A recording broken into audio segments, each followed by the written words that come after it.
ମା ବିମଳାଙ୍କ ମନ୍ଦିର। ମା ଆଜିର ଜାଣିବା କଥା, ମା ବିମଳାଙ୍କ ମନ୍ଦିର। ଜଗନ୍ନାଥ ମନ୍ଦିର ବା ଜଗନ୍ନାଥଙ୍କ ଶ୍ରୀକ୍ଷେତ୍ର ଶ୍ରୀମନ୍ଦିରରେ ଏଠି ହେଉଛନ୍ତି କ୍ଷେତ୍ରେଶ୍ୱରୀ ମା ବିମଳା। କୋଉଠି ମନ୍ଦିର ଆପଣମାନେ ଜାଣିଛନ୍ତି? ମନ୍ଦିରଟି ଯେତେବେଳେ ଆମେ ସିଂହଦ୍ୱାର ଦେଇ ଭିତରକୁ ଅତିକ୍ରମ କରିବା, ତାପରେ ଆମେ ଦକ୍ଷିଣ ପାର୍ଶ୍ୱ ଦେଇ ଗଲେ ଉତ୍ତର ଦ୍ୱାର, ତାପରେ ପଶ୍ଚିମ ଦ୍ୱାର।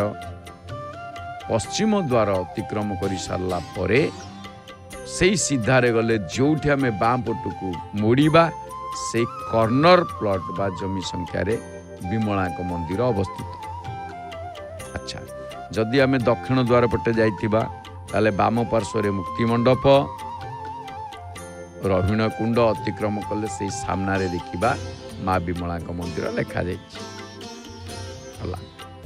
ଆଉ ଯଦି ଉତ୍ତର ଦ୍ୱାର ପଟେ ଯିବା ତ ସେଇ ରାସ୍ତା, ପଶ୍ଚିମ ଦ୍ୱାର ପଟେ ଗଲେ ତ ସିଧା ଡାହାଣ ପଟକୁ ଆସିବା ଆଉ କ'ଣ। ତେବେ ମା ବିମଳା ଯେ କ୍ଷେତ୍ରେଶ୍ୱରୀ ଶକ୍ତିପୀଠ ଆମର କୁହାଯାଏ। ଭାରତ ବର୍ଷରେ 51 ଶକ୍ତିପୀଠ, ଏଠି କ୍ଷେତ୍ରେଶ୍ୱରୀ ବିମଳା ଏବଂ କ୍ଷେତ୍ରପାଳ ଏଠି ଜଗନ୍ନାଥ ହେଉଛନ୍ତି ଭୈରବ। ତେଣୁ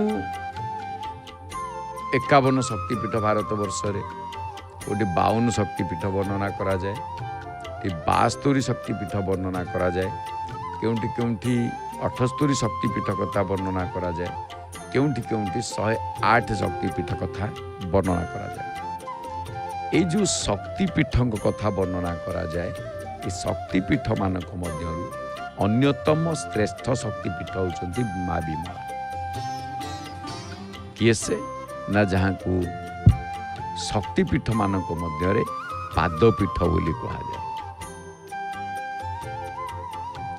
ଯାହାକୁ ତନ୍ତ୍ରଜାମଳ କୁହନ୍ତି ଓଟ୍ରାକ୍ଷା ପ୍ରଥମ ପୀଠମ୍ ଦ୍ୱିତୀୟମ୍ ଜାଲ ଶୈଲକମ୍। ଏଇ ନ୍ୟାୟରେ ପ୍ରଥମ ପୀଠ ଯିଏ ପାଦପୀଠ, ମାଙ୍କର ସତୀଙ୍କ ଦେହାବସାନ ପରେ ତାଙ୍କ ପାଦ ଏ ସ୍ଥାନରେ ପଡ଼ିଥିବାରୁ ଏହା ହେଉଛି ପାଦପୀଠ, ଆଉ ସେ ତାଙ୍କ ହେଉଛନ୍ତି ମା ବିମଳା।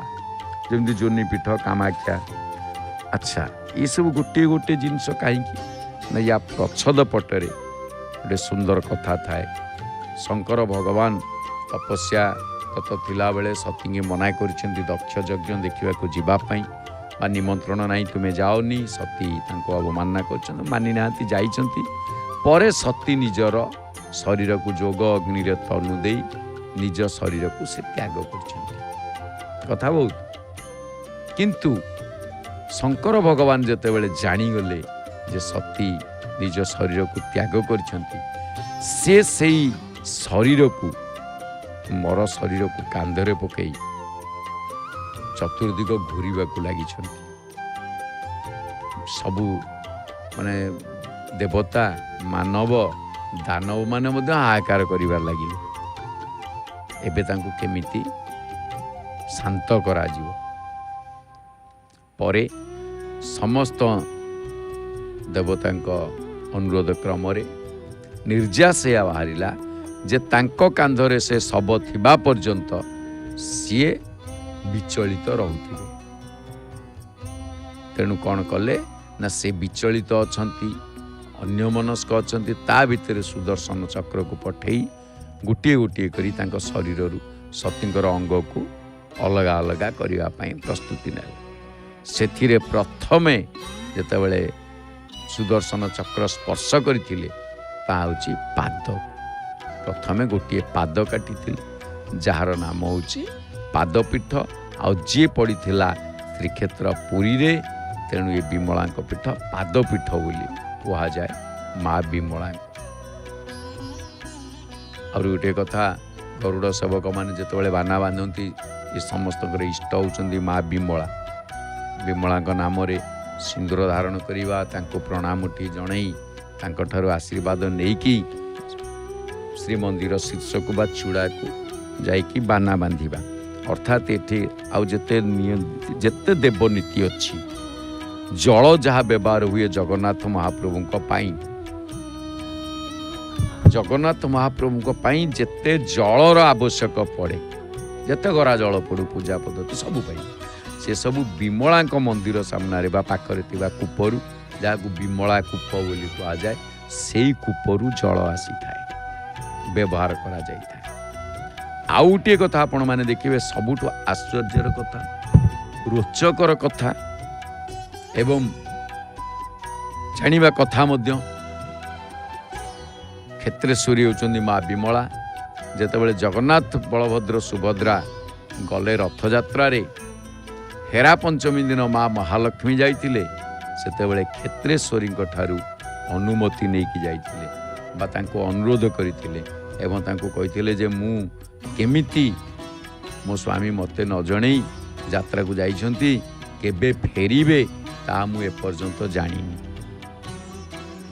ଓଲଟା କଥା ଯଦିଓ ଆସେ ଠିକ୍ ଅଛି 9 ଦିନ ମୋତେ ନବଯୁଗ ହେଲା ନ ଦେଖି ଶ୍ରୀମୁଖ ତୁମ ଝୁରି ଝୁରି ଦେହ ଅବଶ ହେଲାଣି ପାଦ ନ ଚଳଇ ମମ ଜଗନ୍ନାଥ ମହାପ୍ରଭୁ କହିଛନ୍ତି ମହାଲକ୍ଷ୍ମୀ କି କିନ୍ତୁ ବାସ୍ତବରେ ତାହା ମହାଲକ୍ଷ୍ମୀଙ୍କ ପକ୍ଷରେ ଅସହ୍ୟ ବୋଧ ହୋଇଛି ଯେ ମୁଁ 9 ଦିନ ପର୍ଯ୍ୟନ୍ତ ପ୍ରଭୁ ଯାଇଛନ୍ତି ସେ 9 ଦିନର ହିସାବ ତ ଧରି ନାହାନ୍ତି ପ୍ରଭୁ ଯାଇଛନ୍ତି ଯାତ୍ରାକୁ କେବେ ଫେରିବେ ମୋ ପକ୍ଷେ ଅସହ୍ୟ ହେଉଛି।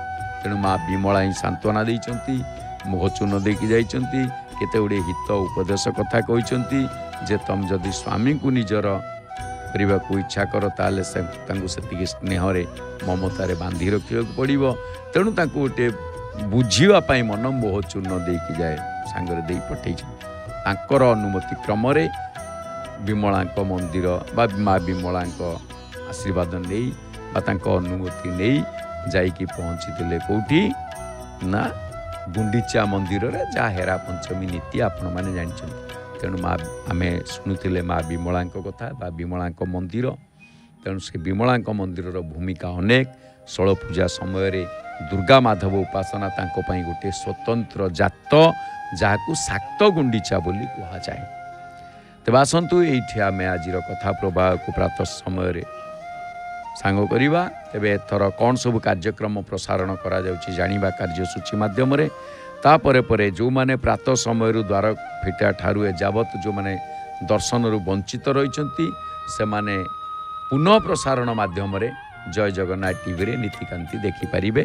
ତେବେ ଏକ ସ୍ୱରରେ ଆସନ୍ତୁ କହିବା ଜୟ ଜୟ ଶ୍ରୀ ଜଗନ୍ନାଥ, ଜୟ ଜୟ ଶ୍ରୀ ଜଗନ୍ନାଥ, ଜୟ ଜୟ ଶ୍ରୀ ଜଗନ୍ନାଥ।